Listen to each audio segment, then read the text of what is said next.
Madam खोलिए, मुझे फ्रोनिक क्रशिक attack करते हैं। बंद करिए, खोलिए इसको थोड़ी देर के लिए। खोलिए इसको। खोलिए, मैं शुगर पेशेंट हूँ, खोलिए इसको। मैडम खोलिए, मैं शुगर पेशेंट हूँ, मुझे अटैक पड़ता है। जब पीएम नरेंद्र मोदी के संसदीय क्षेत्र वाराणसी में पुलिस ने पल्लवी पटेल को गिरफ्तार कर वैन में बिठाया तो वैन से चिल्लाते हुए पल्लवी पटेल ने कहा, गेट खोलो, मुझे पैनिक अटैक आता है। उसके बाद क्या हुआ, पुलिस ने क्या किया, इस वीडियो में हम इसी पर करेंगे बात। नमस्कार, 4 PM पर आप सभी का स्वागत है। दोस्तों, देश में नीट पेपर लीक हो, भर्ती परीक्षाओं में धांधली हो या फिर शिक्षा व्यवस्था पर उठते सवाल, विपक्ष लगातार बीजेपी सरकार को घेरने में लगा है। समाजवादी पार्टी, कांग्रेस, कॉकरोच जनता पार्टी, सभी का आरोप है कि युवाओं के भविष्य के साथ खिलवाड़ किया जा रहा है। शिक्षा मंत्री धर्मेंद्र प्रधान के इस्तीफे की मांग भी लगातार तेज होती जा रही है।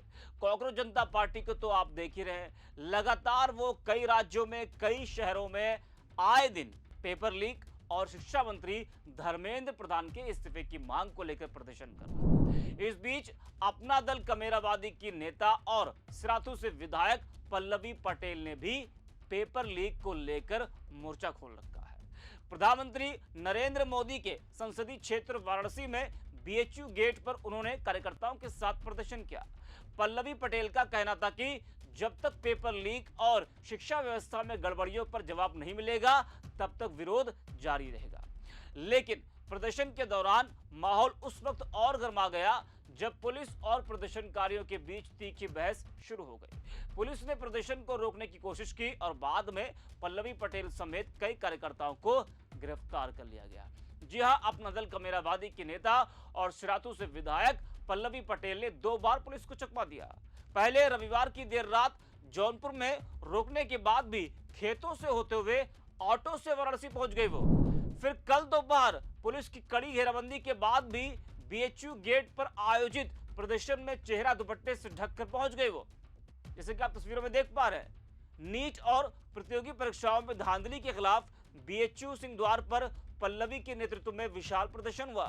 कार्यकर्ताओं ने प्रधानमंत्री संसदीय कार्यालय की तरफ मार्च शुरू किया, मगर पुलिस फोर्स ने उन्हें रोक दिया। तीखी नोकझोंक के बाद पल्लवी पटेल सहित अन्य नेताओं की गिरफ्तारी कर ली गई। पुलिस ने प्रदर्शन की अनुमति न लेने का हवाला देते हुए सभी को वैन में भर दिया और इस दौरान पल्लवी पटेल की सांस फूलने लगी। तब चीखते हुए पल्लवी पटेल ने कहा, वैन का गेट खोलो, मुझे पैनिक अटैक पड़ता है। इस दौरान उनकी पुलिस से नोकझोंक भी हुई। जरा आप भी इस वीडियो को देखिए और सुनिए। जब पुलिस ने पल्लवी पटेल को वैन में बिठाया तो वैन से पल्लवी पटेल ने जोर जोर से कहा, गेट खोलो, मुझे पैनिक अटैक आता है। वही मीडिया से बातचीत में पल्लवी ने क्या कुछ कहा वो भी आपको सुनाएंगे, लेकिन पहले आप इस वीडियो को देखिए। मैडम खोलिए, मुझे फ्रोनिक क्रशिक अटैक करते हैं। बंद करिए, खोलिए इसको थोड़ी देर के लिए। खोलिए इसको। खोलिए, मैं शुगर पेशेंट हूँ, खोलिए इसको। मैडम खोलिए, मैं शुगर पेशेंट हूँ, मुझे अटैक पड़ता है, मुझे अटैक पड़ता है। खोलिए इसको और बस हल्का से ऐसे, बस इतना खोल के रखिए, इतना खोल के रखिए, 2 इंच 2 इंच खोल के रखिए इसको।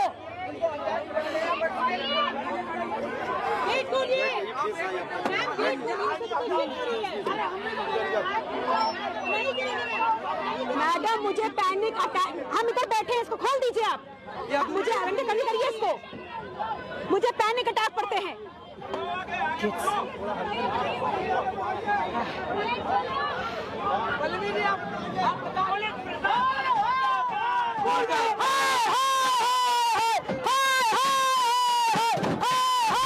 पुलिस कमिश्नर का कहना है कि आपने कोई परमिशन नहीं लिया इस विरोध के लिए। देखिए, विरोध के लिए परमिशन ये सरकार नई नई बातें बताती हैं। हमने बाकायदा लिखित सूचना अपने लखनऊ केडनी कार्यालय से दी, मीडिया आप सब लोग को भी सूचना मिली। तो बिना सूचना अगर आना होता तो पल्लवी पटेल कभी नहीं आती। पल्लवी पटेल जब भी आती है, अपना दल जब भी सड़कों पर उतरता है, पूरी सूचना दे करके, विषय बता करके उतरते हैं। क्योंकि हम चोरी छुपे काम नहीं करते। ये आम जनता का सवाल है और आम जनता का सवाल उठाने के लिए गांव गरीब से जुड़े हुए जो लड़के नौजवान पढ़ते लिखते हैं, महीनों खपाते हैं, सालों संघर्ष करते हैं, अगर उनके अवसर लुटेंगे, उनका भविष्य लुटेगा, उनकी शिक्षा लुटेगी, धांधली होगी, तो सड़कों पे किसी ना किसी को तो उतरना होगा। ऐसे में जब हम उतरे हैं तो जो उत्तर प्रदेश की पुलिस है, मुझे नहीं पता इनका आका कौन है, कौन इनको कंट्रोल कर रहा है। दिल्ली से कंट्रोल है कि लखनऊ से कंट्रोल है, लेकिन लखनऊ से लेके कौशाम्बी, कौशाम्बी से लेके इलाहाबाद, इलाहाबाद से लेके जौनपुर, जौनपुर से लेके वाराणसी, जिस प्रकार से चप्पे चप्पे पे पुलिस लगा करके एक जनप्रतिनिधि को रोकने का काम किया जा रहा है, अगर इतनी मुस्तैदी से वो जो परीक्षा लीक माफिया हैं उनको पकड़ने का काम किया होता तो इस देश के लाखों करोड़ छात्रों का भविष्य अधर में नहीं लटका होता। पुलिस का ये भी कहना है कि परमिशन नहीं है, हम कार्रवाई करेंगे। पुलिस को जो कार्रवाई करनी उससे हम नहीं डरते, वो करे कार्रवाई, वो करे कार्रवाई। वो कार्रवाई तो कर रहे हैं कि एक जनप्रतिनिधि आपको सूचना देकर के एक जनप्रतिनिधि के कार्यालय पे अपनी मांग पत्र शांतिपूर्ण तरीके से मार्च करके देना चाहता है, तो आप हमारी मुखबरी करा रहे हैं हमारी सुरक्षा अधिकारियों से। अगर आपको ऐसी मुखबरी करानी है तो आपकी सुरक्षा आपको मुबारक। तो क्या आप पदयात्रा करेंगे आगे?